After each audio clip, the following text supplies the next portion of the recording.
Hello and welcome to the first ever Blast from Our Past podcast.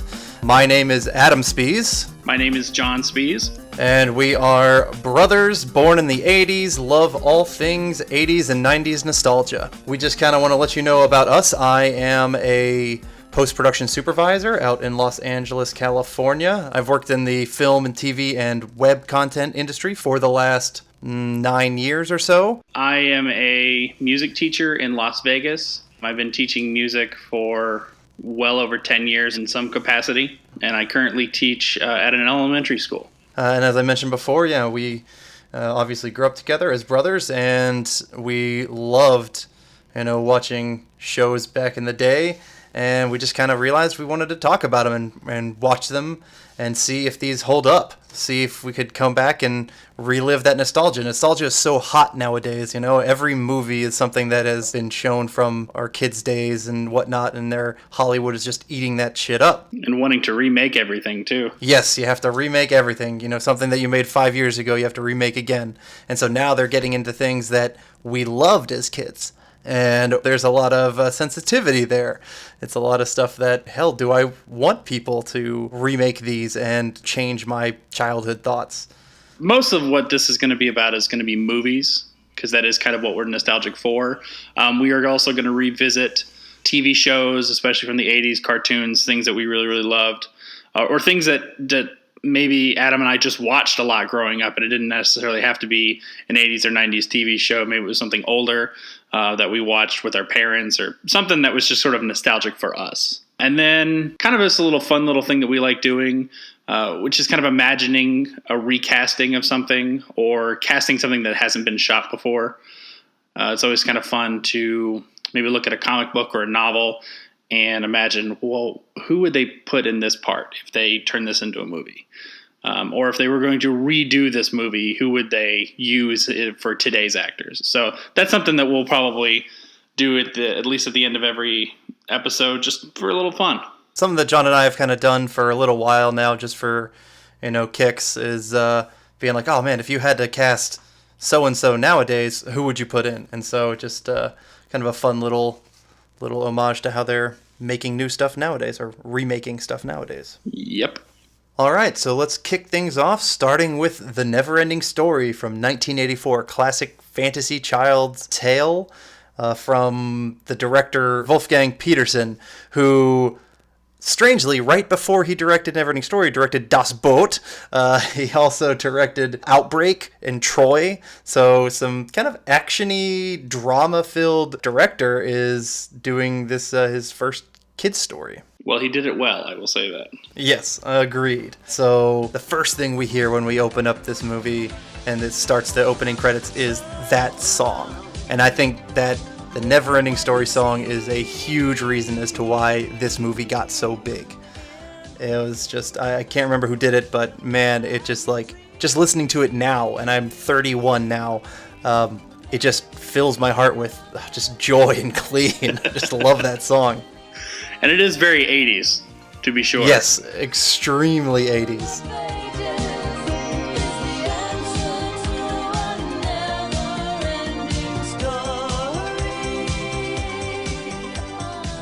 Brings you back, and you're thrown right back into the 80s life. But you were right. It is the big announcement that this movie is starting.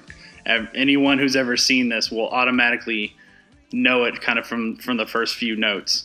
Yeah, I think just rewatching it, because that's probably one of the things that you remember the most about the movie is that song, and you just it's the first thing that gets you when you're watching it again, and you're just like, boom, you just dive right back into that love, and you're like, okay, I am ready for this journey. Exactly. So open up onto the past credits scene. The first is into the kitchen. We get some exposition that Bastian's mother is dead.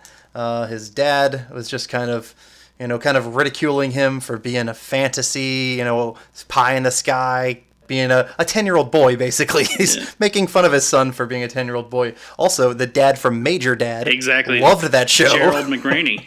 Don't know what he's done since Major Dad, but he's got two big parts of my life. Yes, that might be something we may have to revisit later. Yeah, absolutely.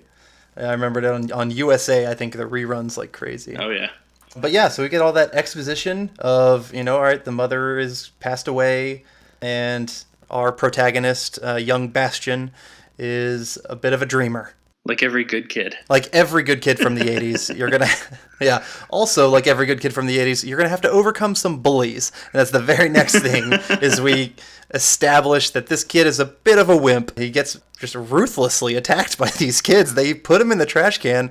He gets out, and they put him... Like, they get angry and say, why didn't you stay in the trash can? You got to go right back in there. And then they start chasing him. It is, and he is kind of seen as what in the 80s was the worst thing to be, which is a nerd. Or a geek. And it was the worst thing to be, and now it is the best thing to be, which I personally love. Yeah. That I feel validated in all of the things I loved is now come around to be mainstream, as our generation are the ones who are kind of controlling things that we're seeing in the media and going, you know what, that stuff was good. Yeah. Oh, it's funny. I mean, yeah, comic books, which were known in like the 80s as like the nerdiest of nerd things, are now the mecca of blockbuster films. Mm-hmm. It's taking over all of culture. Comic-Con, which was for nerds, only nerds, now is like one of the biggest events of the year for everybody. Yeah. And a lot of people will ask, are we oversaturated with superhero movies? And I say, no, never enough. Bring them all. I want a movie for every character and every comic book ever. I'm still waiting for all kinds of characters. I'm still waiting for my Johnny the Homicidal Maniac movie, which will probably never come, but that was a comic book I enjoyed in my late teens. Never heard of Johnny the Homicidal Maniac. Well, we'll have to go into that later. Yeah. Okay. So here we are, Bastion's getting chased, and he goes into this perfect, it feels like a massive 80s trope, is the weird, strange bookstore or weird, strange store, something you kind of like also see in Gremlins. And I was going to say, it reminds me very much of the Gremlins opening. Yes, absolutely. So he runs in there. And the shopkeeper named Coriander, love the actor who did that part. He just does a great job. He kind of plays a bit of a dick. So he doesn't like kids. He likes books only, and he thinks all these kids nowadays, are losing their imagination, which we'll come back to later, because they're not reading books and they're just playing video games. And that actually plays into the author of the original book, The Neverending Story, was a guy named Michael Ende, E-N-D-E, guy who's German. That's why he wrote that book, was he thought that kids weren't reading enough books and they were losing their imagination because they were watching TVs and movies. And do you know when that book originally came out? 1979. Yeah, not long. I mean, 5 years before this movie came out, so pretty quick turnaround. The English translation didn't come out until 1983. Okay, yeah. All right, so he met the bookstore owner. He gives this whole exposition about this interesting book. You're not ready for this book, kid, basically. And of course, Bastion wants it. And I think that's what the bookstore owner wanted the entire time, with that kind of sly smile. I was going to ask you if you, he's playing to the kid, thinking, oh, you don't want this book, knowing that the kid is going to want it because he says he's not supposed to have it. Yes. Yeah, he pushed back, and, Bastion pushes back saying, like, no, I've read so many things, Treasure Island, et cetera, et cetera. And yeah, I definitely think the bookstore owner wanted him to take it. He was definitely egging him on, and he was playing up to the kid, because we get that scene where Bastion, being the ever good kid, leaves a note and says, "I'll bring your book back." But that's the bookstore owners trying to play off and trying to get this kid to read his book and get more fantasy in his life. So then we get to school, and Bastion doesn't want to take a math test, because who the hell wants to take a math test? I did, but I was a math nerd in school. And he sneaks into the coolest fucking school attic I've ever seen in my life. I've never seen a school with an attic before. No, exactly. And it is full of like cobwebs and creepy and old like theater props. And there's no school that has an attic that interesting. And then from there, our first step into Fantasia. So he starts reading the book, and the first characters we meet are some really out there kind of funky guys. Teeny Weeny, who I don't even know if they named if you hear his name, but he's the guy that Deep Roy, who also played the Oompa Loompas in the more recent Charlie and the Chocolate Factory. Mm-hmm. Also did some body doubling in Lord of the Rings. So he plays the guy who rides the racing snail. We meet the Night Hob. He rides the bat, and then Rockbiter comes, who is I think a fun, very cool, interesting character in that is our first like real out of the box, this just larger than life rock who eats other rocks.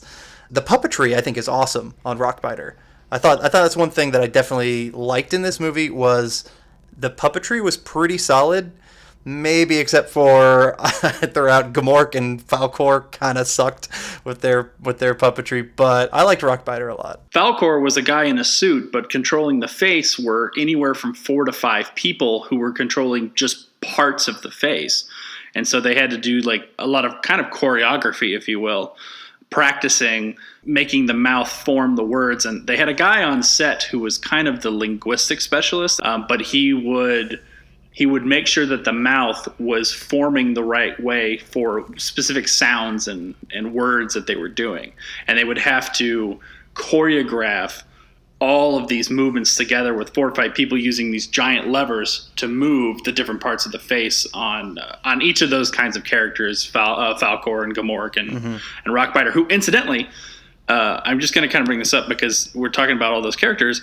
All 3 of those characters were voiced by the same guy. Yeah, I could tell with Falkor and Gamork, but okay, I didn't realize with Rockbiter. Yeah, and it's the same guy who does the narration. Okay. So the narrator, Falkor, Rockbiter, and Gamork were all voiced by a guy named Alan Oppenheimer, who is also known for doing the voice of Skeletor. Oh, badass. Skeletor and Man-at-Arms in He-Man. Which we will definitely be getting to at some point. Yes, and he's a very, very prolific voice actor and has been in pretty much anything you've ever seen cartoon-wise, he's probably done something for it. But yeah, so some of the puppetry of the mouse was a little off, but makes sense what they have so many people in there. What doesn't make as much sense is how much ADR was done on the human characters' mouths.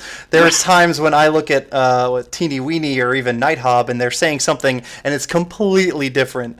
I don't know if they changed characters' names halfway through, and they had to just ADR it instead of reshoot, or what, but people were just like not mouthing the words that were coming out that I was hearing. I'm pretty sure it was this way with Deep Roy, because Deep... that the voice does not match kind of how he looks. It's a completely different person. But I know for a fact that the guy who plays Nighthawk is German. Okay. And so in some of the behind-the-scenes things, you hear him talking, and he speaks with a very heavy German accent. So I'm sure they just voice-overed a bunch of those guys. Because this was shot in Germany, and so they used a lot of German actors. Yeah. No, it definitely wasn't Deep Roy's voice that was coming out. They got some other British actor or something. Mm-hmm.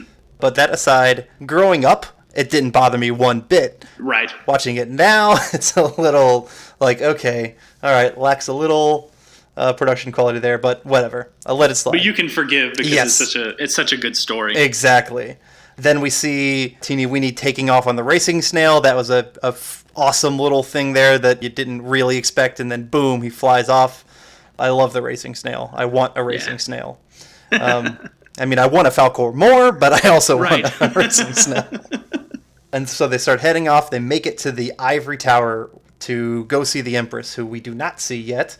Instead, we see this other old guy who tells them that she is dying, and they have to go save her. And the only way to save her is to enter Atreyu, one of the best heroic child actors like ever. In my opinion, I have always had a discussion, I think either with you or with our sister, about who's cooler, Atreyu or Rufio. Like, that's kind of how it goes. Those are the two.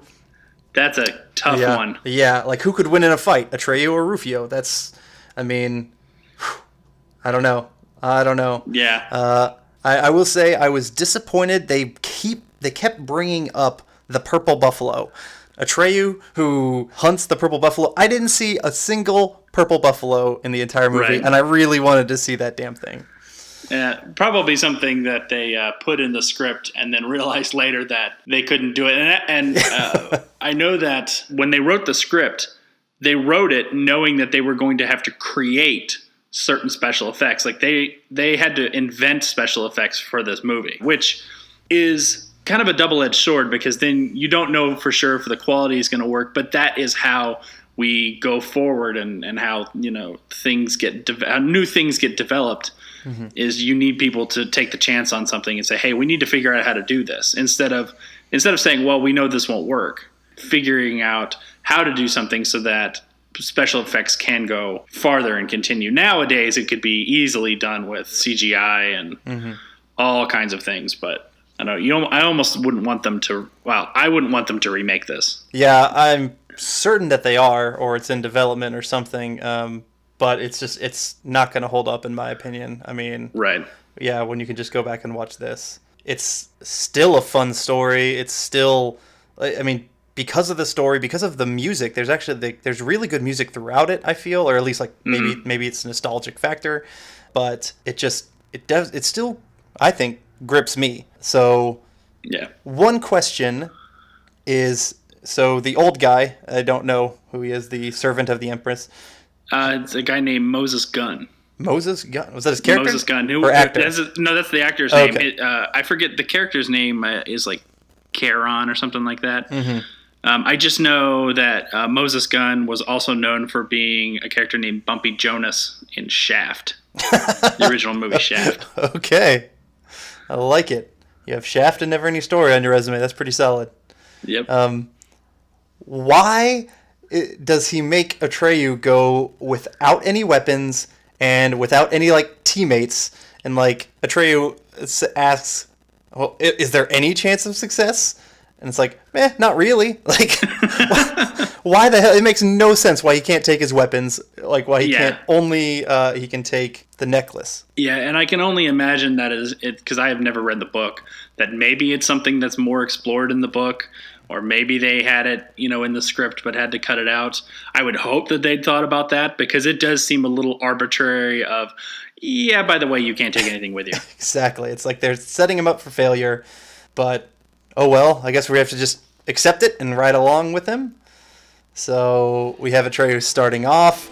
Great music that kind of accompanies him while he's riding Artex. This is our first time seeing Artex, the horse. Yeah, the score is great in this movie. Yeah, and so they get going, and then from there we see Gmork starting off. We've got our hero going off the journey, and now the villain is sending off his bad guy, which is Gmork, the servant of the power behind the nothing. Gmork, scary as fuck. Yes, especially when you are, 6 and 7 years old watching this. And I did show this movie to both of my kids who are 7 and 4, and they were not happy when anytime Gmork was on screen. Yeah. Oh, yeah. He was definitely a terrorizing figure that I remember from my childhood. Like, he left an image just like, I know he was basically just a wolf, but you don't see much all of him until like the very end. Right. Where you see the rest of his body. But like just that face and like his, I mean, it's robotic movements because it's the puppetry, but like the voice actor did a great job. Yeah. As you said, that guy,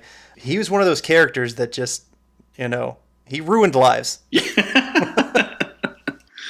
Yes, the scene, especially that we'll talk about later, when Atreyu finally confronts him, is probably what I thought was one of the scariest in this movie, just from the intensity of it. There are 3 scary as fuck moments in this movie, and we will get to each one of them. Okay.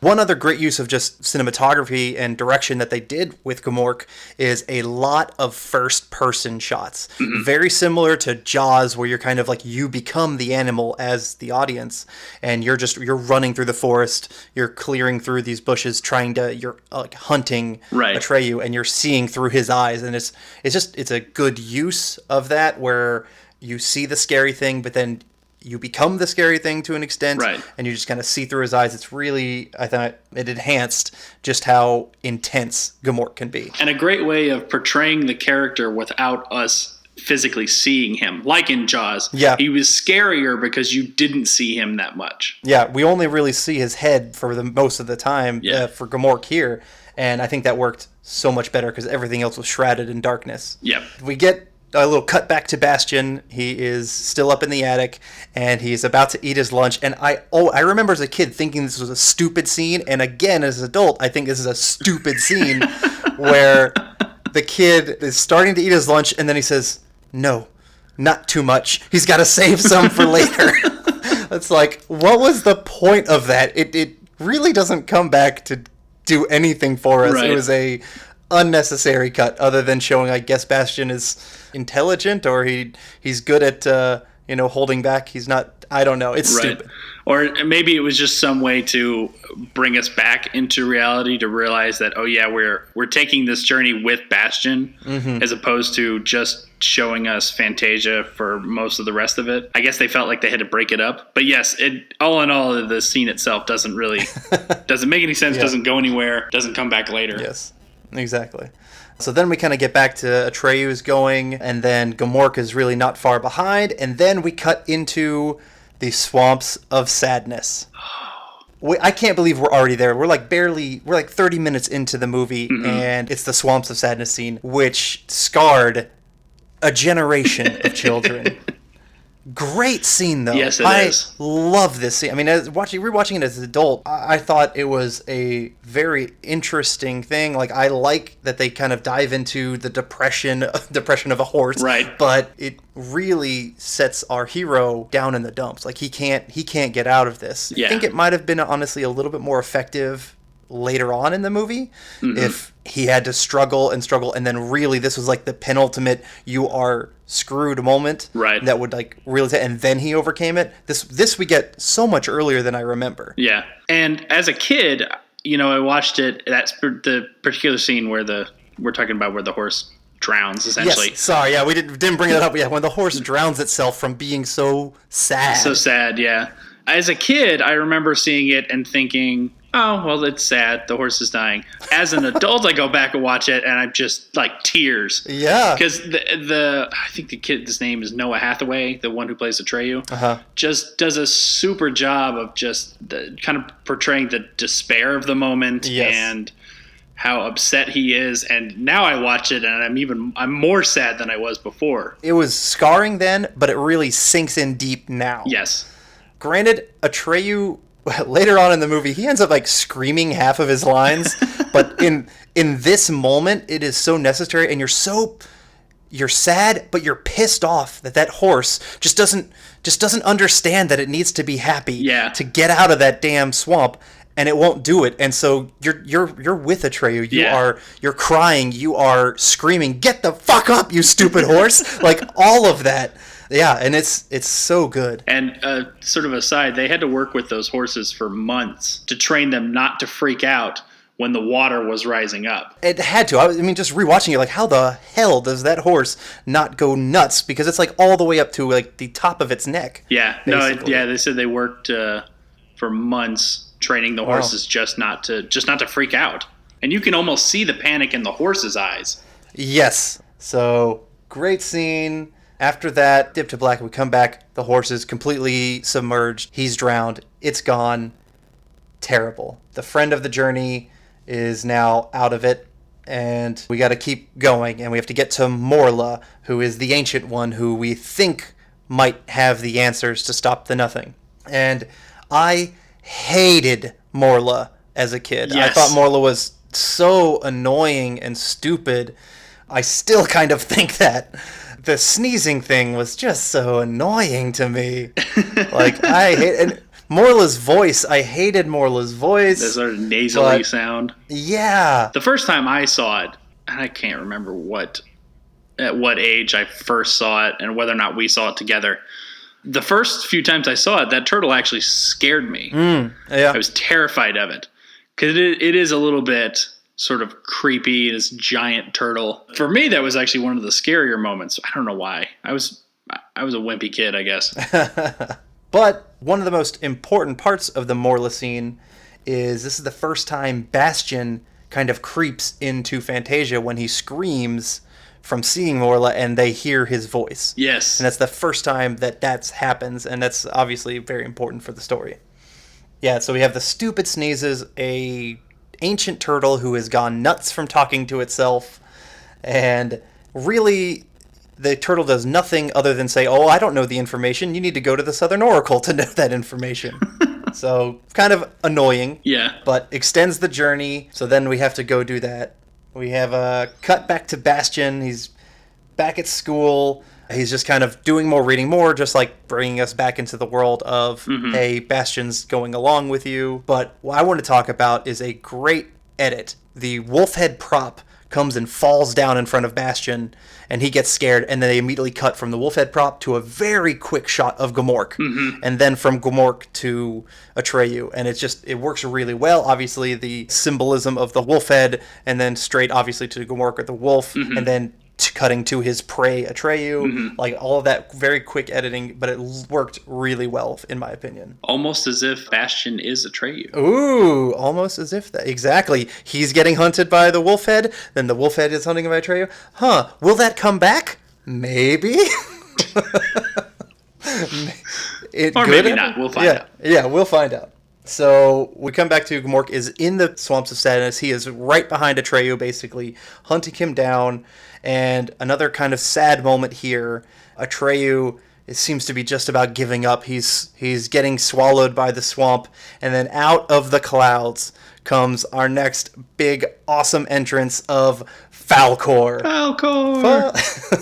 He's comes sweeping out from the clouds and scoops up in a not very beautifully shot scene, but it doesn't matter. But still, we get Atreyu up into the air, and now we have... And just in the nick of time out of the claws of Gamork. Yes, yep, right out of the claws of Gamork.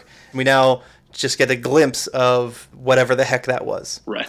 We then cut to Atreyu waking up, and he's surrounded by this big dog dragon thing. What the heck is that? We don't really know if it's friend or foe, even though we all kind of know it's friend because of his music and his colors. He's a nice shining white.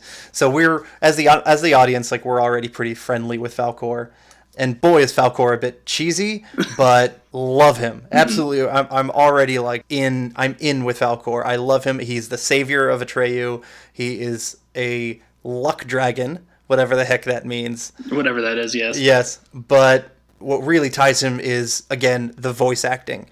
You just love Falkor because he's got a very friendly voice. He's cheerful. He's happy. He's just the big flying dog that we've never had. And kind of, I hesitate to use the term comic relief. Oh, yeah. But he is kind of the comic relief. Yes, and it's much needed after the swamp scene, just in general, all of it. I know, something lighthearted and funny. Yes, and exactly. Kind of reminds me, I don't know if you ever saw the series Avatar: The Last Airbender. I have not. I know I should, because I've heard it's great. Okay, there's a big kind of furry something on there. I think the character's name is Appa. It doesn't talk, it's just an animal. But it is kind of the same thing, and I wonder if they maybe modeled the idea off of that, where it's kind of a comic relief thing, but does serve a purpose. No, he's constantly laughing, and that kind of lightens our mood as well. And here, he's taken Atreyu 9,831 miles, or whatever it is, close to the Southern Oracle. We are basically there. He did all the work. We kind of just skipped ahead. I know, it did seem a little bit weird that all of a sudden, oh, hey, we're almost there. Yeah, exactly. Like, it was... We learned that it's going to be a 10,000-mile journey, and it's going to be near impossible, and then, flip of a switch, we're there. It's like the Eagles in Lord of the Rings. Yeah. I'm going to come back to that as well. Why wasn't Falkor at the meeting, and it could just have flown Atreyu straight to there? Exactly. Why the hell couldn't Falkor just fly over the stupid first Guardian, the Sphinxes, and just skip all of that terrifying scene as well? Right. So anyway, we also meet, was it Engibuk and Engel? I can't remember. Oh, yeah. The little elvishy kind of looking people. Yeah, kind of almost gnomish. Yeah, gnome. Yes. He's an expert on the Southern Oracle. I like him a lot. I like their dynamic. They're an old married couple, obviously. She's like a potions magician person, witch, and he is the scientific man.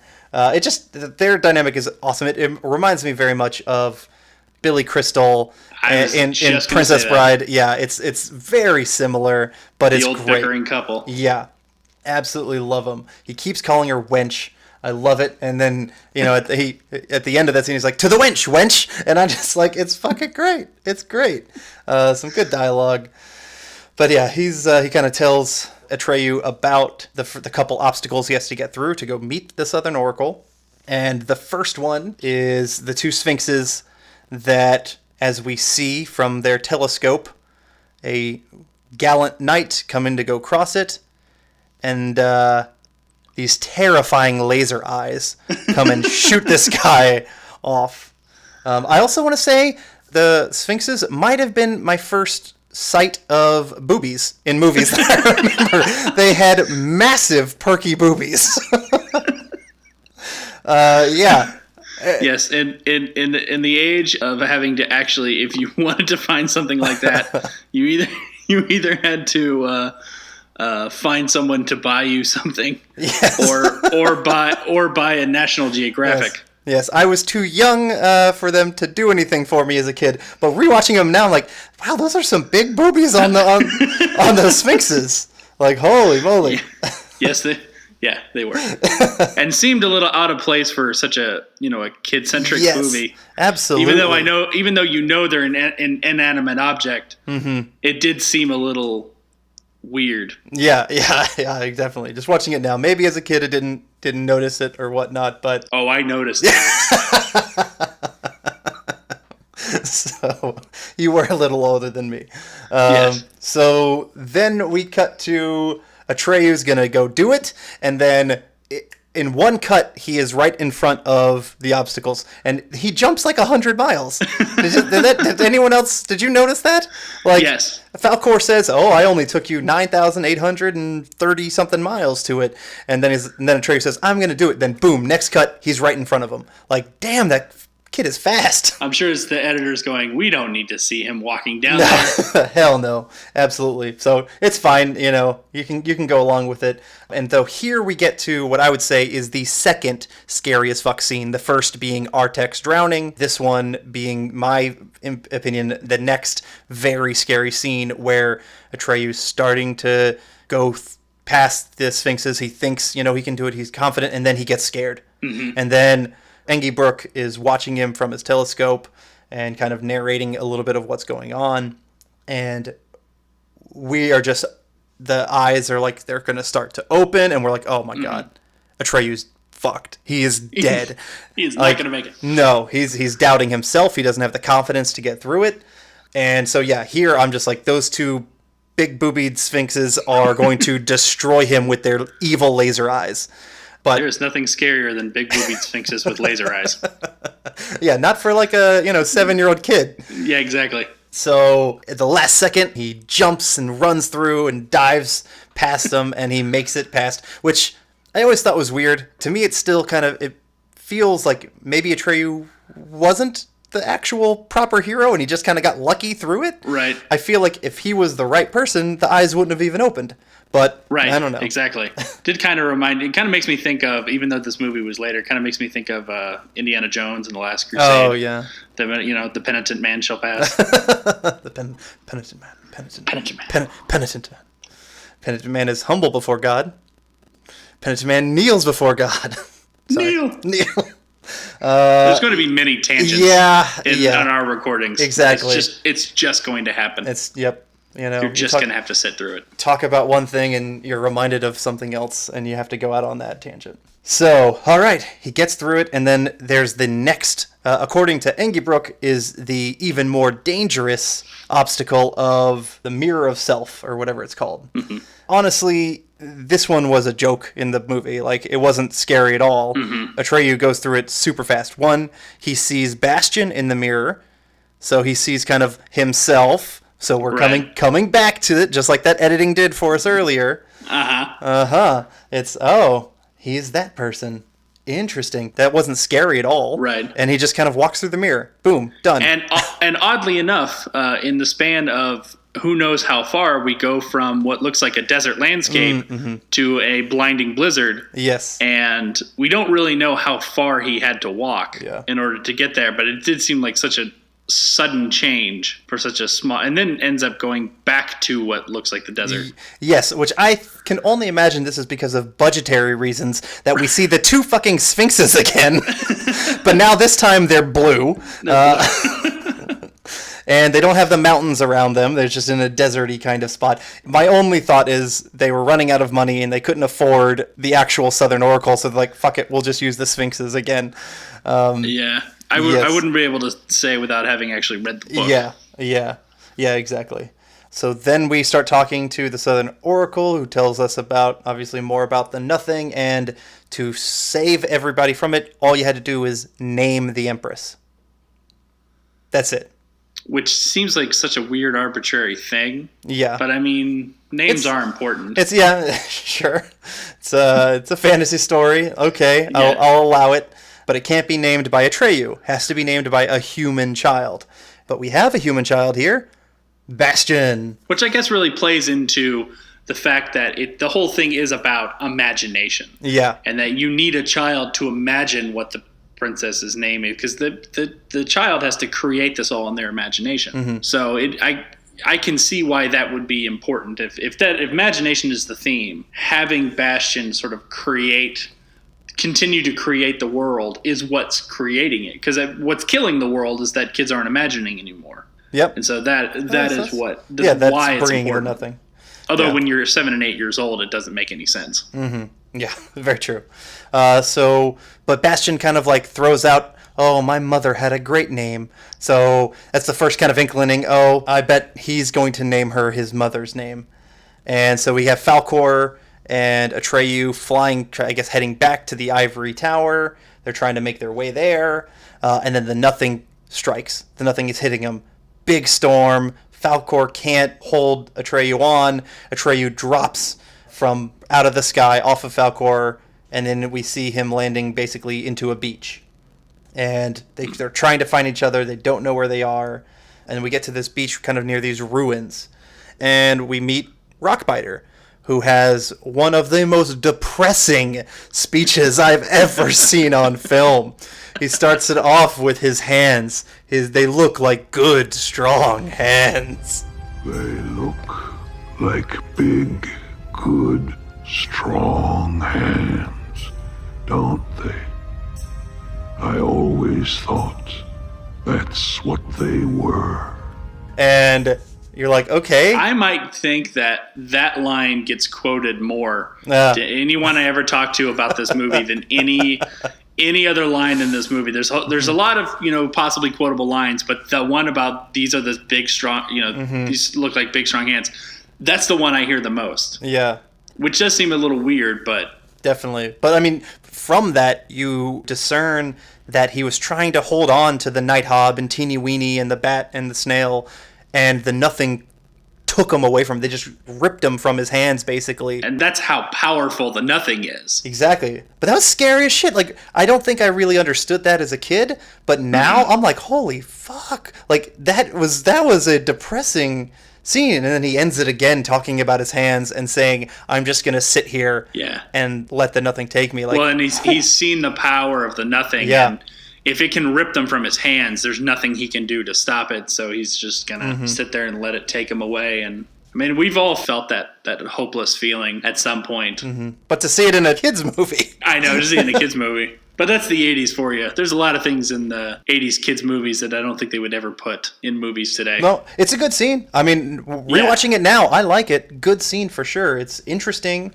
Shows some acting prowess, the voice acting and whatnot. Well, and it does after we've kind of had these heroic moments. We do need to kind of have the big sort of moment before the storm hits. Yes, we, have been going on this journey and we see Atreyu getting closer and closer, and so we're all kind of hopeful. Now he knows what he's got to do, and so now we're kind of brought back to you can't stop the Nothing. Mm-hmm. It's coming. It's bigger and stronger than Rockbiter. It's going to just destroy everything, and there's nothing even Atreyu can do about it. Mm-hmm. So it kind of brought us back down a little bit, but that was probably good because we had a lot of hopeful moments recently. Right. So we get into the ruins, and it's the story of the Neverending story. We see these murals that have kind of all the journey that Atreyu has gone on. It's basically, I guess it's representing the book to an extent, and then it ends on a mural of Gomork in the shadows.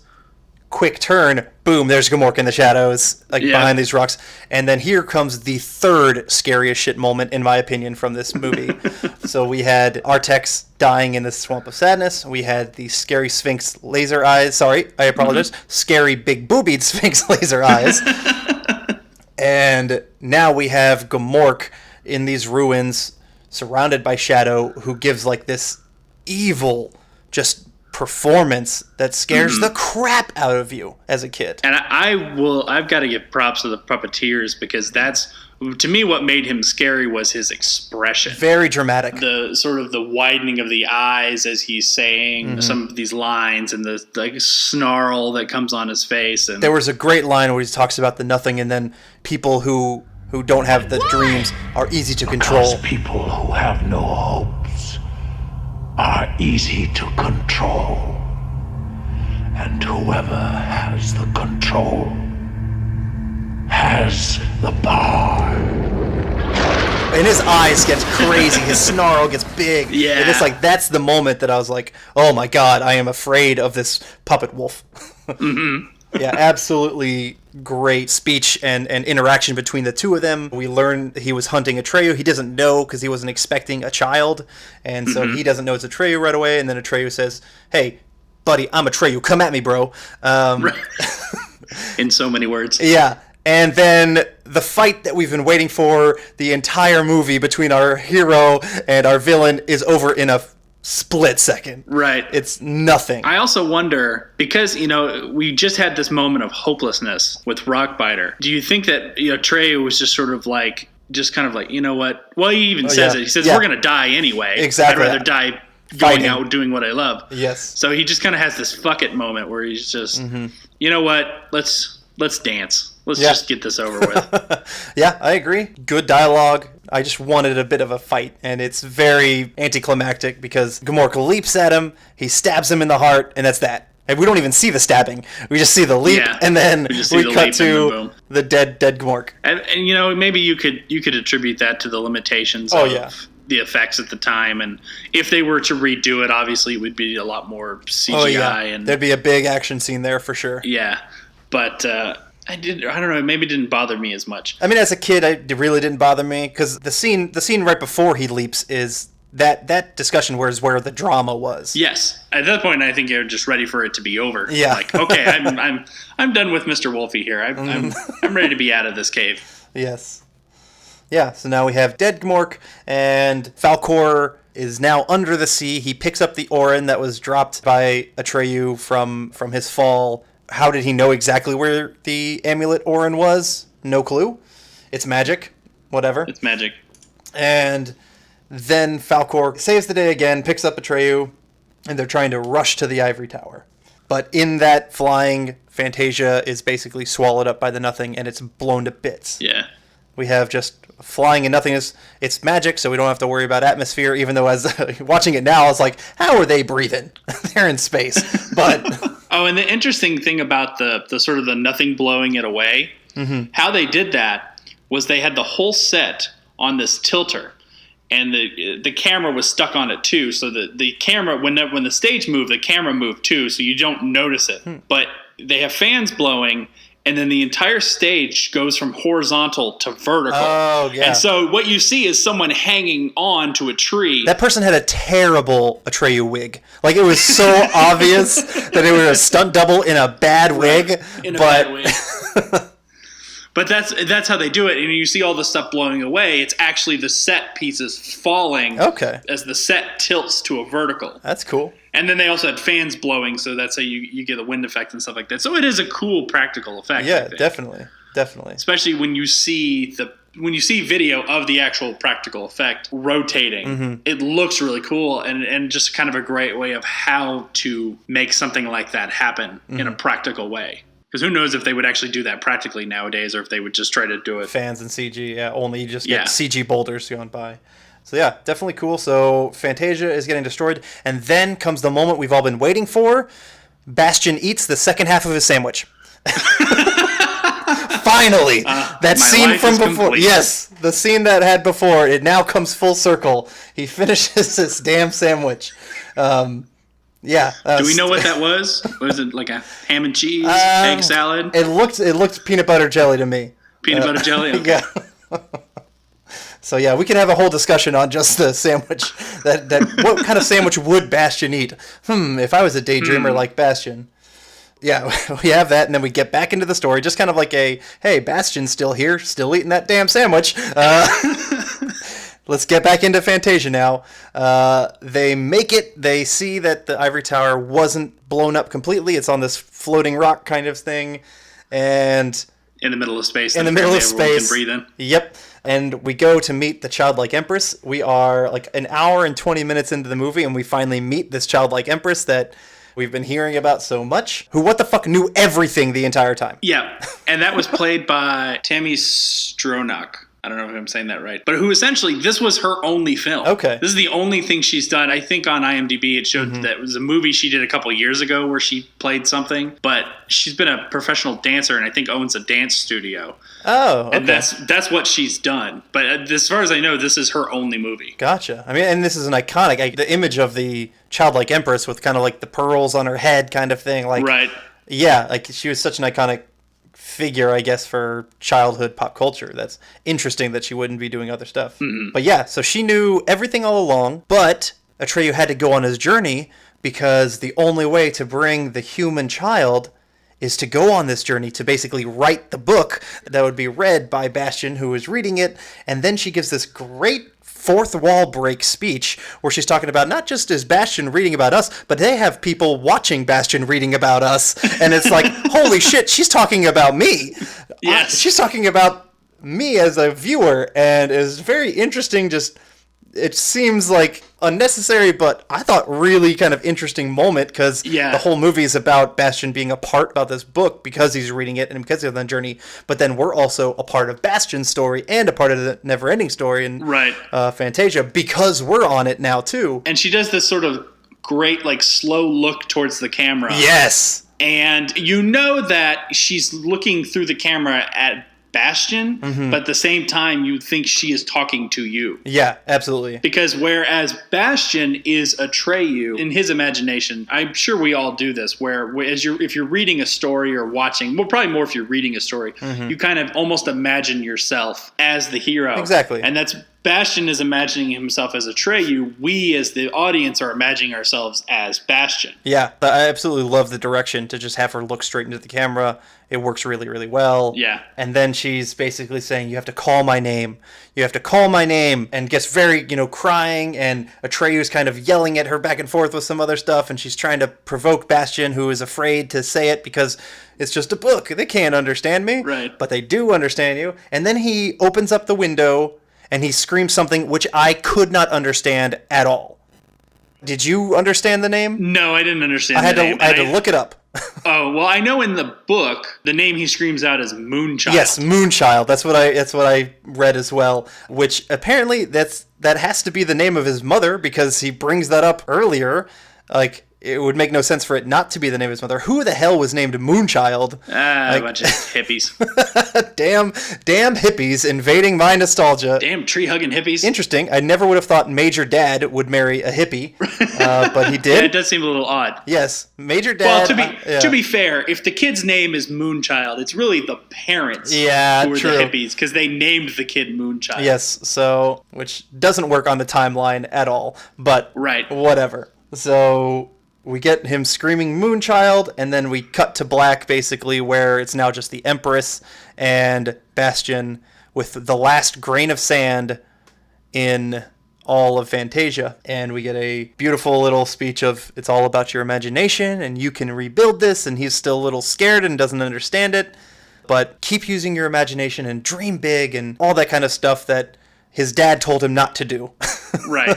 Don't listen to your parents, kids. That's what Neverending Story tells you. Right. Unless my kids are listening, then absolutely listen to your parents. So he can get any wish he wants, and the first dream that he has is probably the dream that every 80s kid wants. I want to ride Falkor. Yes. And he takes Falkor, riding him through Fantasia.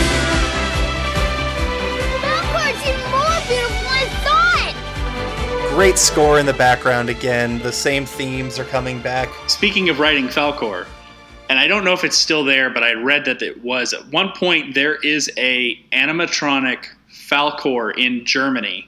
Oh. Somewhere that I think you can ride. I think it's a ride. Oh, that's awesome. I have to look. I'd have to look up more on it because I cannot. Cool. But I remember reading that there is one somewhere in Germany. That would be badass. I need that in my life. Yes, exactly. He gets to ride Falkor, and then we get a scene that brings it all back around from one of the early scenes of the bullies, and those jerk bullies now get terrorized through the streets by a big dog dragon, and they end up having to save themselves in the exact same trash can that they put Bastion in earlier. Interesting.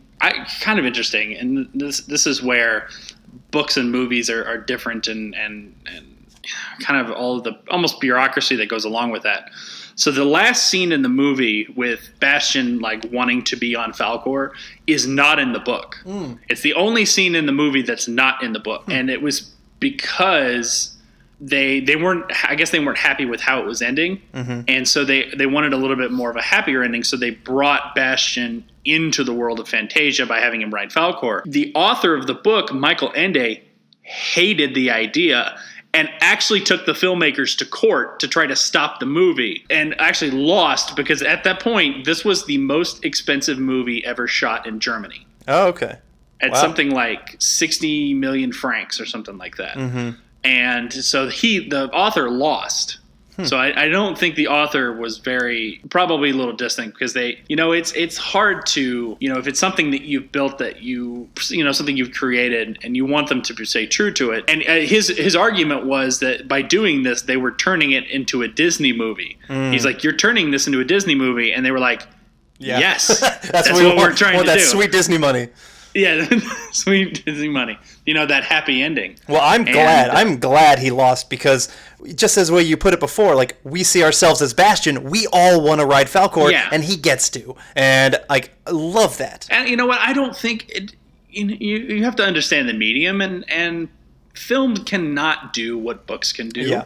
And you need to make you need to make it work for a wide audience. And I think two authors who did a great job of having their material go to film actually are two authors who were closely involved in them.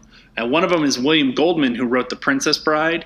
He also wrote the screenplay for it. Nice. So he did his own screenplay and wrote the book. And, I've read the book. I'm not going to lie. I prefer the movie. Okay. The book goes into a few different places, and it's kind of a weird book in the way that it's structured, but I prefer the movie there. And I would say George R.R. Martin, because his books have deviated from the way that the series has gone on Game of Thrones, but he's been heavily involved. Yeah. And I'm enjoying it, and to the point where I can keep them separate. I can have the book series as one, and the video series as one. Definitely. So that was Neverending Story. I guess to wrap it up, I want to say I felt that movie was definitely rewatchable. I don't know if it's a movie that if you didn't watch as a kid, you would like now, because I showed it to my wife and she hated it. But for me, just because I grew up with it, like rewatching it, I think it holds up. Yes. And I could see myself watching it again as an adult even later. Well, and did your wife say what she didn't like about it? No, she just hates everything. Okay. I was going to say, she is a very picky person as far as what she watches. This is not the we're going to trash my wife podcast. No. But I mean, it's almost a not fair comparison. Yeah, no. But because she's into what she's into. And yeah. And if she didn't grow up with it, then if she didn't grow up with it, perfectly understand. Absolutely. But this is a movie, if I ever have kids, that I would 100% show them, maybe when they're a little older, so they don't get too scared of Gamork and the Sphinxes and Artax's death. But absolutely great movie, I think, and it holds up. It's just a lot of fun. The voice acting is really, I think, where they shines in. It shines strong. Some really good direction with some of the shots that they chose and things like that. So yeah, I am a Neverending Story fan for sure. Yeah, I would say it does still hold up. And, as you get older, you go back and watch some of this stuff and think, is it going to hold up? Is it as magical as I remember? And you know what? You can go back and you can nitpick little things like, this, doesn't really look as realistic, or, they could have done this better with CGI. Falkor flying. Falkor flying. Yeah. Terrible. That was the worst special effects in the entire movie was Falkor flying. Like when you see like the wide long shots of him, like the Right. up close when he's too tight to actually see his body, but like the far Right. bad green screen all around. Well, and they were filming this movie literally right after they invented blue screen. Okay, So yeah. they so use blue they screen. were using blue screen for this, which had not really been used before. Gotcha. That's kind of a cool thing. 'Cause that's another thing of sort of pushing the envelope as far as, trying to get special effects. I mean, because if you think about it, if you go back and you watch like a movie like Tron, the original Tron, Yeah. nowadays, because when I taught a film appreciation class at the high school I was teaching at, I showed both Tron movies, the old one and the most recent one. And whatever you want to say about the story of Tron, the latest Tron, which for the life of me I cannot remember what the subtitle is. Legacy. Tron Legacy. Legacy, yeah, Tron Legacy. The special effects in it were very good. Oh yeah. And I showed the original to my students and going, listen, you're going to watch something that's going to look horrible to you, but you got to remember that at this time nobody had done anything like this. This is how the envelope gets pushed, and you have to kind of have to forgive sometimes bad special effects in older movies, knowing that what it's leading to. But yes, to me, the Neverending Story still hold up. I have shown it to my children, and I will say this about movies from the older movies, especially, but especially kind of those iconic '80s kids movies. The pace of these movies is sometimes slower. Oh yeah. Yeah. And I think sometimes kids today, like I know my kids, with all the stuff they watch, they're just used to a much faster paced thing. And so you really have to get them to sit down. And it might be something that they'll appreciate more when they get a little bit older, maybe You have to almost give them the teenagers. Clockwork Orange to just sit and watch your movie. No, but I mean, like, if I wait till they're maybe like preteens, 10, 11, 12, and I show them this movie again, they'll be able to kind of appreciate it more, sit through it more. Then, now, obviously, my son probably understands a little bit more because he's 7, but my daughter's 4, so all she sees is big white doggy. Yes. So, Okay. but yes, All right. classic still holds up. Yeah. Definitely.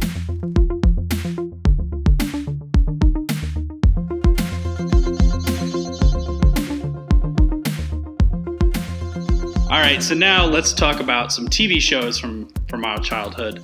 And today let's talk about Thundercats. Ooh, Thundercats. Ho. Oh yeah, ho. I went back and watched a few episodes. Yeah, me too. And I know that they redid the series 2000. I think it was 2011. Yeah, 2011. 11 and 12. I didn't watch any of those. I did not watch any of that either. So I just went back to the original one.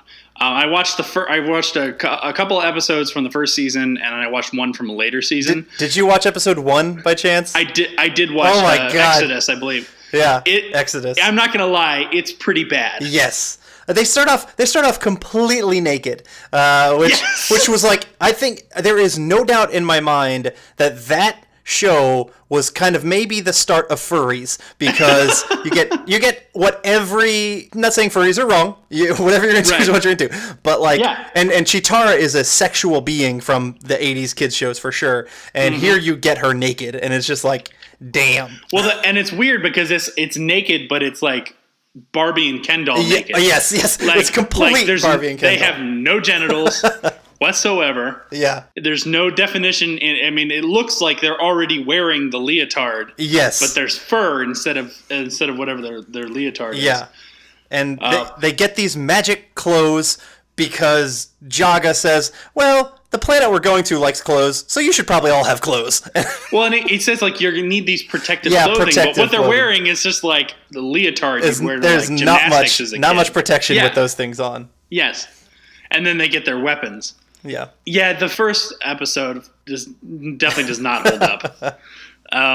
Because you get this kind of, he's like a whiny little kid, and yeah, oh yeah, it was really annoying to see him as a kid. I mean, I'm glad that it was just like for the first half of the first episode, because that wasn't the Lion-O that I knew. Right. Well, and it's weird because like the whole reason is like, why? Yeah. It made no sense. It made no sense that they had to do it this way. There was no reason why the stasis pods that they get into, and if you're not familiar with the sort of the origin, they're from, I cannot remember what the name of the planet was. Thundera? Yeah, Thundera. They're from the planet Thundera, and they're in a spaceship, and as they're there, they witness Thundera being destroyed, or they get word that it's been destroyed, and they get attacked by the evil factions of, I forget who they are. The mutants, is that what they call them? Oh yeah, they just refer to them as they just call them the mutants, which is stupid because they look exactly like the Thundercats do. Just different animals. Just different animals. So how are they mutants? So they're prejudiced against anyone who's not a cat. Yeah, yes, not a cat. Yeah. And then they put them in a pod. I mean, it's very reminiscent of sort of Superman. Okay, this has been destroyed. Now we've got to get you guys off. And the sort of the, oh god, what's Superman's father's name? Is it Jor-El? Yeah, Jor-El. It's sort of you have a sort of a Jor-El figure in Jaga, who is the older Thundercat who stays behind, and they put your main Thundercats, which you have, Lion-O, Tigra, Chitara, Panthro, Snark, and then Snarf, and Wily Cat. Yeah, puts them in these pods and sends them off, and tells them that even though it's a stasis pod, you will age a little bit, which is bullshit. It is not a true stasis because pod. It only aged Lion-O. It aged no one else. Wily Kit and Cat are children, and they stay children. Yes, it made no sense why Lion-O had to start as a kid. It also makes it creepier because doesn't Chitara, who was already an adult, doesn't she become a love interest later on in the show? And then at the end of the first episode, she even says, what a specimen you've turned into, Lion-O. It gives a new meaning to the word cougar. Yes, absolutely. These are cats. Yes, but it is a little weird, and thankfully it just happens in the first episode. Yeah, it just seems very unnecessary, And there's hints of things like Star Wars where Jaga comes, and even really sort of Jor-El in Superman, where Jaga comes back as a form. I hate He's that. Like, I'm always with you. I hate that in I'm okay with it in Star Wars for some reason. I hate that in the Superman movies. Jor-El putting himself in the crystals so he can talk to Superman as he's an adult, I think is stupid. It's a terrible, stupid trope, and I think it's honestly pretty stupid with Jaga here too. Yeah. And then I watched the second episode, which is our first introduction to the main bad guy throughout the series, which is Mumra. Oh, badass. He morphs when he goes into battle a little bit. Yes, which I think that's kind of weird. I don't understand that really. Like, there's a lot of unnecessary things like that where he's a weak, frail, mystical mummy, and then he turns into like this scary, huge muscle guy later. Which is kind of like, it's sort of shades of He-Man, but on the wrong side. Yes. Where he maybe seems weak and frail, but then becomes powerful. But I don't know, that almost to me doesn't make sense for an antagonist. Unless everyone is like that. Yeah. So, but anyway, I will say that the series got better, like most series do when they do it for a while. Yeah. The later episode I watched did seem much better. And some of the things that I didn't like about the first few episodes is sort of the way Lion-O talked. Sort of like, I am the prince of... Yes, he was a cocky bastard early on. Yeah. Like he's entitled to as the leader. He didn't earn being the leader of the Thundercats. He was entitled to it, and that was pretty annoying. Right. Well, and I don't understand how he wasn't so mad at being cheated out of his childhood. Yeah, true. Because he went from being a kid to a man. Yeah. And didn't get to be a kid, and so maybe they're playing on that at the beginning, where he's a kid in a man's body because he didn't get to be that because he's still a kid in his head. But to me, it didn't make any sense. Didn't really work. Didn't do anything for the story. Especially as a kid, you're watching this. Yeah. But I think it gets better. So if you went back and if you really needed to be one of those people who needed to see all of the story, even though, there's an arc, but it's very episodic. Yes, absolutely. It's every episode. I watched one where they meet a town of robot bears. Not a very good. It was episode 3, I think. I didn't really like that episode all that much. Also, seemed very reminiscent of Star Wars. Yeah. Yes. Exactly. That's the first shot. I was like, oh, did they meet Ewoks? And then like, oh wait, no, they're robot Ewoks. It's kind of like the director wants. Listen, I want Ewoks, but you got to change them up. Oh, I'll make them a robot. Yes. But yeah, it's definitely, they solve everything, in a nice, neat little package, pretty much, except for Mum Ra, who is and some of the other antagonists, Jackal Man and Vulture Man, and et cetera, et cetera. But they solve everything each episode. Yeah. The animation's okay. It's early 80s animation. Watching it again, just seeing how much of the episode is actually the intro, which is probably 90% of why people love Thundercats in their head for nostalgia, is that song is so good. That song is so badass. Like, it just, you start it up, and people who watch it as their kids, they will start singing it with you. Yes.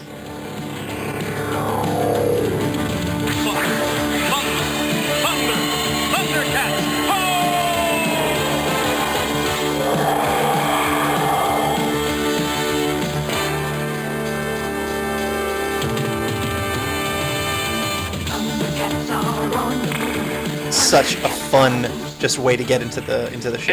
And something that I don't really know that you get anymore today is a lot of really important or sort of well-known intros. Yeah. You have some. I would say that everyone and their mother knows the intro to SpongeBob SquarePants. Yeah. And maybe a few others, but mostly you don't really pay a lot of attention to sort of the opening songs of a lot of these shows anymore. I mean, you do with some. To say that it wouldn't happen with anything would be, would be disingenuous of me. But, that's a lot of what everyone remembers is like the intros and the theme songs. Mostly, and because most of the time the intros were a lot longer. Yes, big time. In the 80s than they are now. So what was your sort of thought on the overall show? From what I rewatched, one, I wanted to punch Snarf in the face. I hated that character watching him again as an adult. He was just so whiny and so annoying. Yes. I know they actually have, and I think it's rated as one of the best Thundercats episodes, is when Snarf kind of is a hero. I can't remember the name of it. But in general, that character just pisses me off. Yeah. This is not a show I would go back and rewatch as an adult. I would probably have, kids watch it, but I would not want to spend the time rewatching this show. I pretty much agree. I after watching a few episodes again, it was great when I was a kid. Doesn't really hold up for me now. I did enjoyed the characters. Yeah. But, it wasn't enough to really go back. And I have not watched the new one, so I can't say anything about how good or bad that one is. But as far as the other one, I would say probably not. Yeah, probably not. But that theme song. But that damn theme song is I have it on a playlist of different awesome theme songs on my iPod that I just play. Like, I play that all the time. Definitely something they got right. And even watching that intro as an adult gets me excited. Yes. But just watching the show doesn't get me excited. Right, I know. It's weird because they did some things right. They have the theme song's good. That sort of iconic symbol of the red circle with the black. Yeah, the sword growing. The Eye of Thundera. Yeah. Oh, and then the Panther logo was awesome logo. Yes, everyone knows that. Thundercats. Yep. Boom.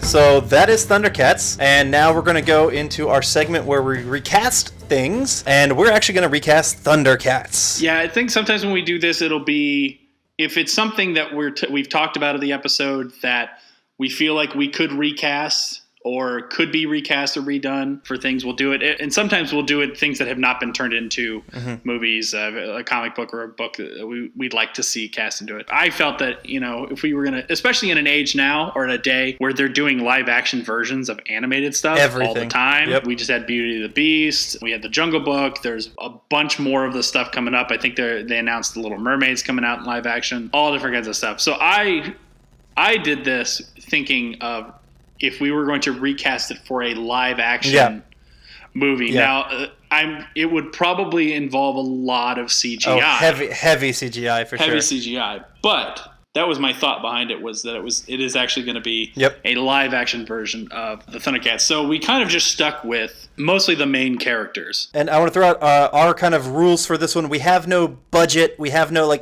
can only have certain amount of big stars. We're just like, whoever we want and we think is right for the role. What's the ideal casting for this?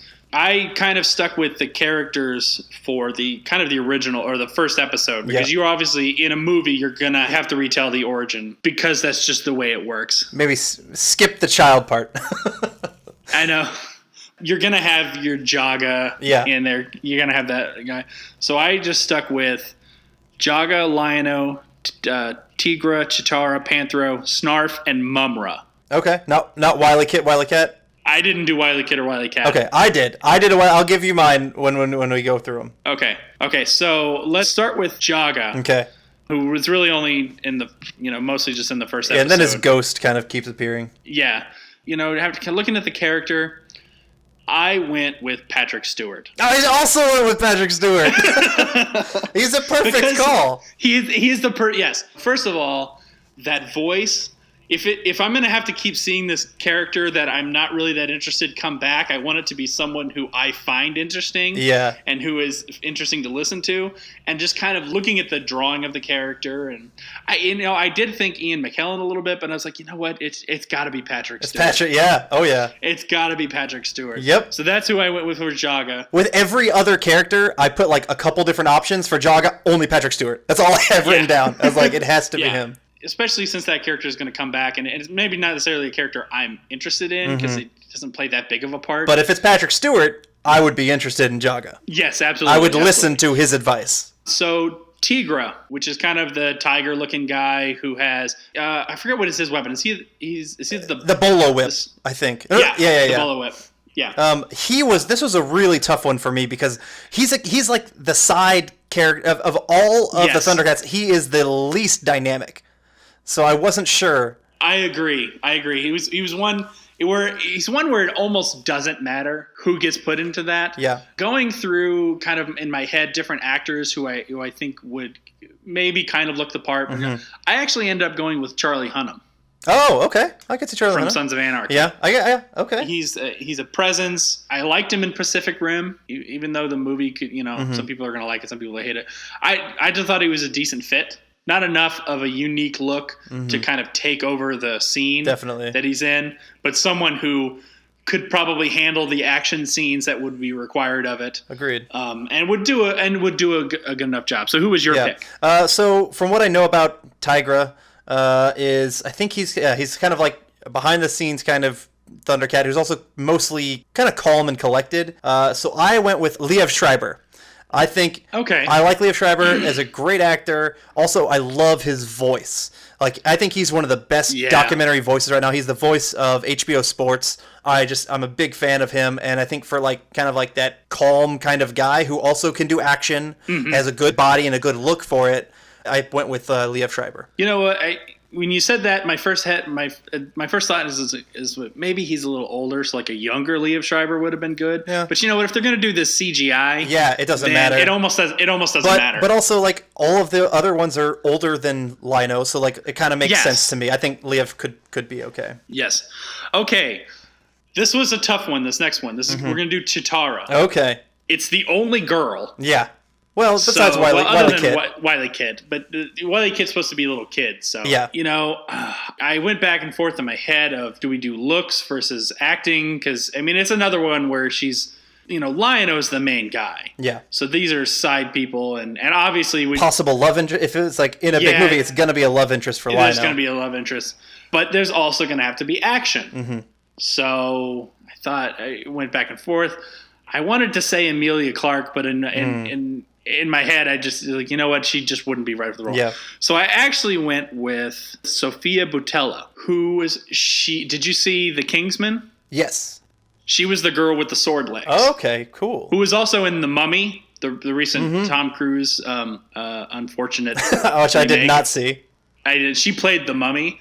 I like her as an action star. Okay. She did really well in The Kingsman, and I actually liked her acting too in The Kingsman, not just her action. So I thought that she, and you're seeing her more and more in movies now, so I cannot remember where she's from.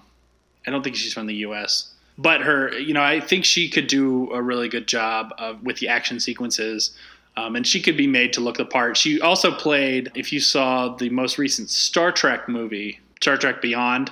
She played, I forget the name of the character, but she played the alien that was like all white. Okay, yeah, I've seen pictures of that one, yeah. Yes. So she did a really good job in that too. So she's good with makeup, yeah. So that's sort of proof of concept there. She does good with makeup. So if you put a little bit of practical effect on her, she would do well or stuff. So that was my pick for Chitara. I went with someone similar who has some proof of concept, is good with makeup and good with action. I thought Zoe Saldana would be a good choice She's got the look. Yes, she does, and that was someone I also considered. Too, was Zoe Saldana. Yeah, she would be a good love interest. She's already done love interesty kind of things in this similar kind of role. Another person who kind of came to my mind, who I thought, if you're going to go with Chitara as being a little bit older, but also still very femme fatale, Charlize Theron. Oh yeah, I thought the two of them would be kind of, either one. I'm not sure. I kind of couldn't decide, because if they are going to go with Chitara as being a little bit older, kind of like how the rest of them are compared to Lionel, then I think I like Charlize Theron a lot, but I think Zoe Saldana would be a great choice as well. Yeah, I could. You know what? Either of them would have benefits to the character, and they're both great actresses, so that part wouldn't be a bar. And they've both been in action movies, so that would almost just sort of be a preference call on that one.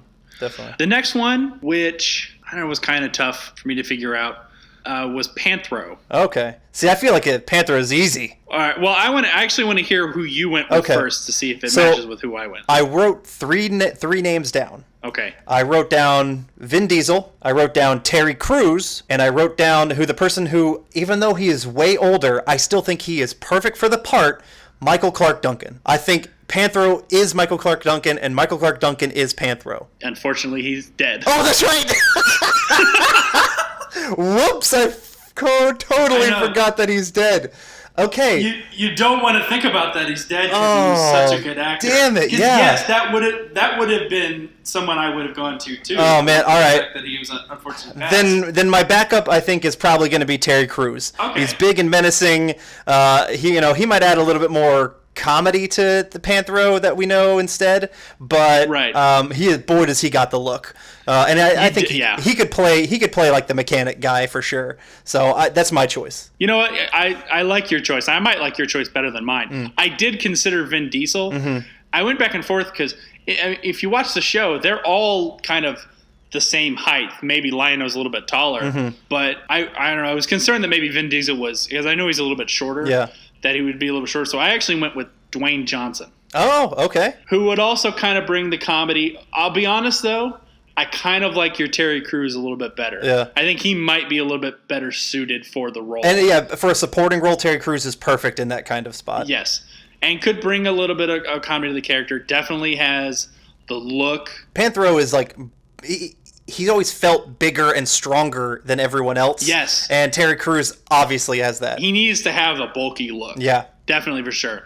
And not that I can't see, Dwayne Johnson playing a mechanic, but I can definitely see Terry Crews kind of being that sort of almost Mr. T character. Yeah. Oh, yeah. Who was the mechanic in the A-Team. Definitely. Being that. All right. Now for the one that I'm sure was most annoying to you. Snarf. Snarf. Fuck Snarf. He's so stupid. Who I would imagine it would be completely CGI and just talking voice at this point. And that's why I thought Andy Serkis would be a great one, but I didn't ultimately go with him. Andy Serkis would be great because he's great in all of those kind of things. But I think, and I would love Snarf if he was voiced and done by Patton Oswalt. Ooh. That's who my pick is, Patton Oswalt. I like that. I like that one a lot.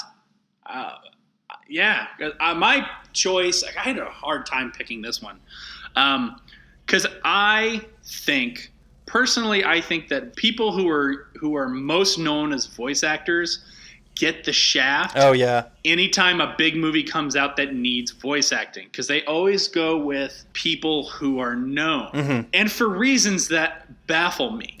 and to be fair, it was kind of ruined by Robin Williams in Aladdin. Yeah, he started all of that. When he saw all of that. Because, and I'll give you an example. I was unfortunately dragged to see the latest Alvin and the Chipmunks movie by my kids. Poor man. Several, however months ago it came out. I don't even remember what it was called. But I remember looking at the list of the actors doing the voice. Now, mind you, there's heavy modification for their voice to do the Chipmunks. There's no way for you to tell that that's who they are. And in my head, I'm thinking, why on earth would you pay these actors who probably got more than scale to do it just to have their name, just so the studio could put their name on air to say, I think like one of the girl chipmunks was Kaylee Cuoco from Big Bang Theory. Okay, yeah. You would never know. No. You would never know because they modified the voice. And in my head, I'm like, you know what? That's a job that could have gone to a voice actor who does this sort of thing all the time. Because I can tell you this, no kid cares. No child cares who's doing the voice. No, absolutely. Very rarely is a kid going to be compared. It's to the kids. It's the story good. Yeah. And even as an adult, to me, is the story good. I don't care if someone does the voice of something, especially if it's a remake of or a movie version of something that kids are already watching. Yeah. Like a lot of times the kids are gonna be like, "Why is the voice different?" Definitely. Other than if it was a movie made from a cartoon series, that obviously these big actors are not doing the series. No. But they'll do the movie, and it's like, well, it doesn't sound the same. No, absolutely. No, for me, if it's an animated Batman, it better be Kevin Conroy, and if it's an animated Joker, it better be Mark Hamill. Like if they are animated in any other aspect, maybe. Yeah, no, because even in Batman Beyond, I think they use Kevin Conroy as the old man. Maybe they don't. I don't remember. I don't remember. But I will say this though. I thought because I've seen some of the other Batman's ones. I think it was the Red Hood. That is a good movie. Yeah, that one, which I think was actually John DiMaggio. Oh, okay. Who's best known as Bender from Futurama. He did the Joker in that one. I thought he did a good job. Yeah. But see, to me, like the voice, if I was honest with myself for Snarf's, getting back to what we were talking about, for Snarf, I could just as easily go with a good voice actor like a D. Bradley Baker or Frank Welker. D. Bradley Baker and Frank Welker actually are mostly known for being able to do any sort of inanimate or animal sound. Okay. D. Bradley Baker, known for a couple of things. He did Hans the fish in American Dad. Oh, okay. But he also, if you've ever seen the kids show Phineas and Ferb, he does the voice of a platypus. Okay. So he just makes a noise. But he's really good at that sort of thing. Frank Welker, also known for doing a lot of animal sounds, but he's been the voice of Fred from Scooby-Doo since the original. Oh, wow. So since the Casey Kasem, he's still doing the voice of Fred. Yeah. But Frank Welker's a legend in the VO world. But knowing that it's Hollywood, yeah, knowing what, and I'll be honest with you, I think I like your pick better. You know who I would guarantee Hollywood would go with? Just because he plays the small, annoying guy in everything now, is Kevin Hart. If it was Hollywood, Hollywood would put Kevin freaking Hart in as Snarf. And I could totally see that happening. But I think Patton Oswalt would be a really good one, in my opinion. Yeah. The actor I actually ended up going with was, just because I've heard him talk in that high, annoying voice, was Will Wheaton. Oh, okay. Interesting. I bet he could do it. I think he could probably do it. You're probably right. Hollywood would probably go with like a Kevin Hart, or they could probably go with Patton Oswalt as well. I think I like your pick better as far as that. But Will Wheaton he would bring, a love, because he probably watched Thundercats just like us. Oh, yeah. And he would bring something fun to Snarf that other people wouldn't. And he himself does a lot of VO work. Yeah. He's been on a lot of cartoons. So I'm sure he could do the thing. All right, so we got a couple left in this one. But before we jump into the two biggest, I'll go ahead and give you my Wile Cat. Okay. Wile Cat, he's the male of the two kids. I really had a tough time. I don't know a whole bunch of young male actors. I ended up going with Chandler Riggs, who plays Coral. Oh, yeah. Coral! In Walking Dead. Damn it, Coral. Mainly because Wile Kit and Wile Cat are the next most annoying characters after Snarf, and Coral is really fucking annoying. So I'm just like, okay, fine.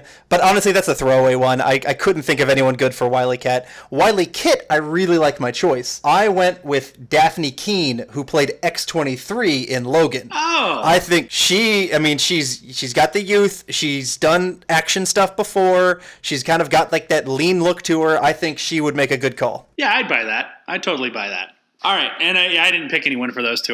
Those were kind of throwaway. I could see them doing this movie without those two characters. Yeah, they are unneeded. Completely unnecessary. Okay, so now we've got our big bad and our big hero. Yes. Mumra. Yeah.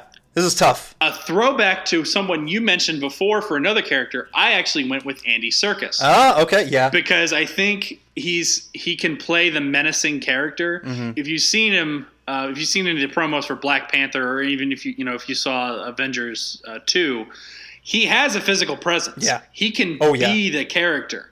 So and he can do that menacing voice. So and honestly, he could just kind of talk as a menacing version of himself. He wouldn't have to do anything too crazy. And plus he's an incredible actor. Yes, absolutely. So my pick for Mumra was Andy Serkis. Yeah, I think I definitely like Andy Serkis better than the ones that I had because he can do absolutely everything and anything. He could be the more physical, tiny mummy, but with that raspy, scary voice. Right. And then if he could just change things up in his voice a little bit, and then with some CGI, be that hulking, intimidating guy as well. And they'd probably do a lot of these, especially Mumra, if it's sort of the mummy look. They'd probably do it in motion capture, which is something he's already incredible at.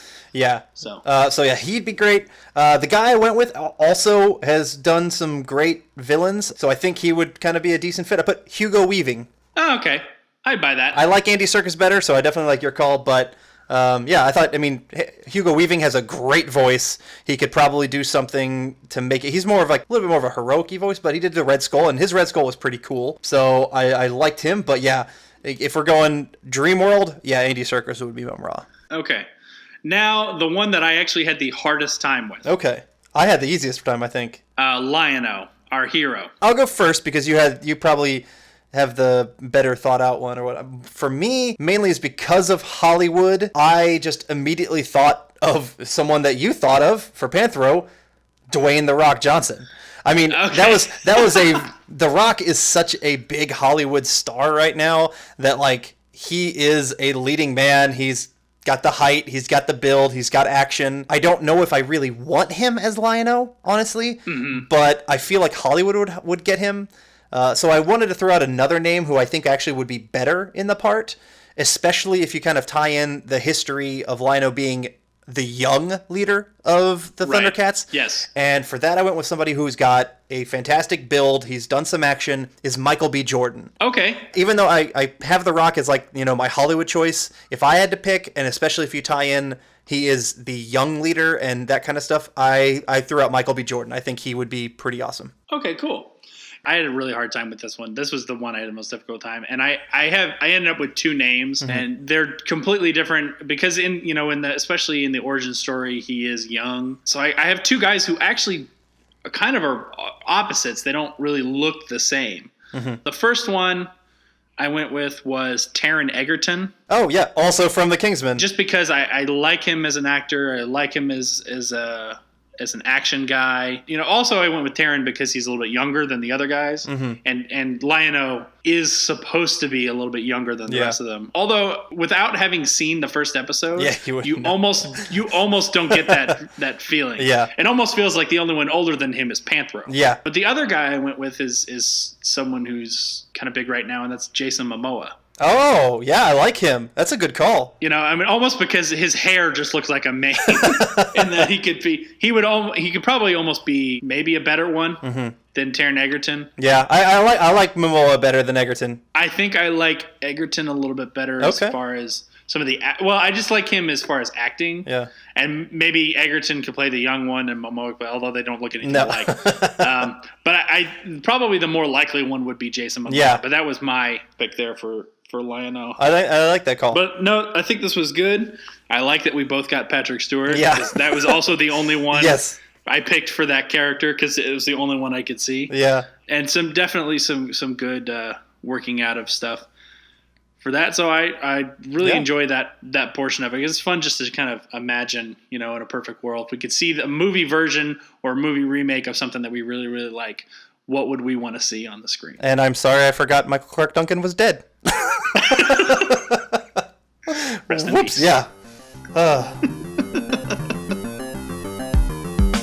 That concludes the first episode of the Blast from Our Past podcast. Please join us next time where we review the 1993 classic The Sandlot, discuss the show DuckTales, and cast the Marvel Canadian superhero team Alpha Flight. If you have any questions or any suggestions for movies or TV shows you'd like for us to review as part of your childhood, you can reach us at blastfromourpast@gmail.com, or you can find us on Facebook and Twitter at BlastPastCast. That's at BlastPastCast on both Facebook and Twitter.